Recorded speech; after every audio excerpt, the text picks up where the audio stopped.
Alam yarau kam ahlakna min qablihim min qarnin. Apakah kamu di sini merujuk kepada kafir-kafir musyrikin di Mekah pula, merujuk kepada mereka, dan kepada mereka lah ayat ini diturunkan secara khusus.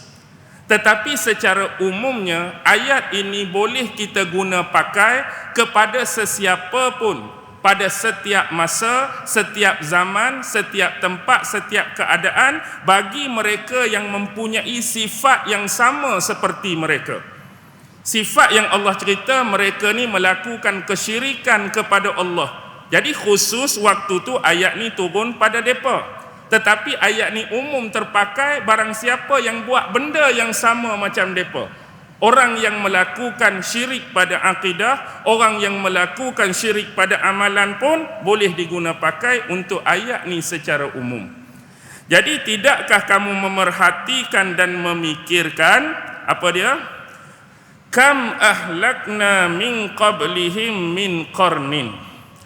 Kam di sini berapa banyak? Kalau merujuk kepada ilmu nahwu sebagai contoh, lafaz kam di sini bermaksud dia berada pada condition dan kedudukan nasab. Maksudnya dia adalah maf'ul muqaddam bagi lafaz ahlakna, bukan maf'ul bagi kalimah alam yarau.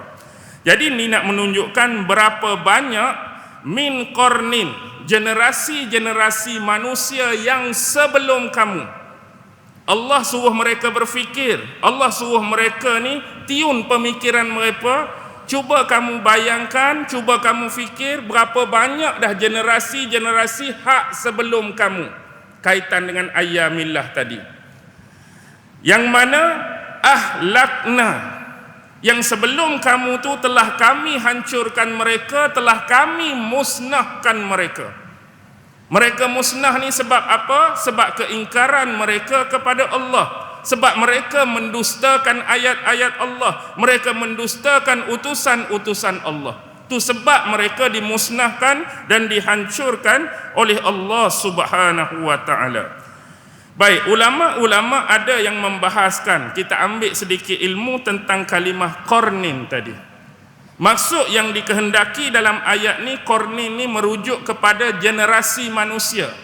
Walaupun kalimah Arab ni, walaupun dia mempunyai kosakata yang sama, qaf, ra, nun, tapi dia mempunyai banyak makna. Okey, sebagai contoh, ada kalimah qarnin yang bermaksud menghubungkan. Maksudnya menghubungkan di antara satu benda dengan satu benda yang lain. Contoh, Al-Quran ni sendiri, hak kita baca. Al-Quran ni sendiri tersusun daripada 3 huruf tersebut. Qaf, Ra, Nun. Kita ejak Al-Quran tu ada tak huruf-huruf ni? Ada kan? Tak, dalam ejaan kalimah Al-Quran tu ada huruf Qaf, ada huruf Ra, ada huruf Nun. Jadi dengan maksud menghubungkan di sini, bermaksud kitab Allah yang namanya Al-Quran ini menghubungkan ayat-ayat yang difirmankan oleh Allah Subhanahu wa taala. Antara makna lain bagi qarn, sebagai contoh, qarn ni ialah tanduk. Sebab tu ada gelaran bagi seorang raja yang Allah cerita di dalam bab terakhir surah Al-Kahfi kan, iaitu merujuk kepada Zulkarnain. Masih ada lagi kosakata yang sama, Qaf, Ra, Nun. Maksud Zulkarnain seorang pemimpin yang mempunyai 2 tanduk.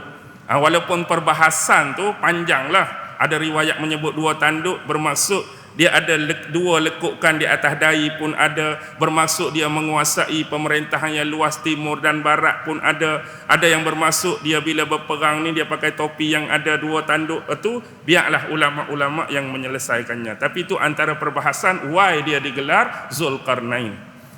Ada juga Qaf, Ra, Nun, qarni ni dinisbahkan dengan amalan ataupun ibadat haji kita. Contoh kan, kita nak pi buat haji, ada macam-macam jenis haji yang kita belajar sebelum pi Mekah. Ada namanya haji ifrad, ada namanya haji tamattu', dan ada namanya haji Haji Qiran, takkan kita tak dengar. Haji Qiran tu kosakata yang sama, qaf ra nun. Qiran bermaksud menghubungkan dan menyatukan. Haji Qiran ni kita satukan apa dia? Ibadah haji dan umrah dalam satu masa. Tu kita belajar tentang bahasa lah kita kata. Okey, seterusnya qarn ini juga boleh merujuk kepada apa? Boleh merujuk kepada generasi manusia yang hidup pada suatu-suatu masa atau satu-satu zaman. Inilah makna qarn yang dikehendaki dalam ayat ni, merujuk kepada generasi manusia. Dia diambil daripada kalimah iktiran, bermaksud satu generasi yang menghubungkan kepada generasi yang keseterusnya. Baik, kalau kita buka tafsir Al-Qurtubi, tafsir Imam Qurtubi yang bernama Al-Jami' li Ahkamil Quran, dia datangkan satu kata-kata daripada seorang penyair. Kalaulah pergi ataupun berlalu satu generasi yang kamu pernah hidup di dalamnya. Dengar baik-baik. Kalau dah berlalu, dah pergi satu generasi yang kamu pernah hidup di dalamnya, tiba-tiba kamu hidup lagi pada generasi seterusnya, nescaya kamu akan dianggap sebagai orang-orang yang terasing pada generasi tersebut.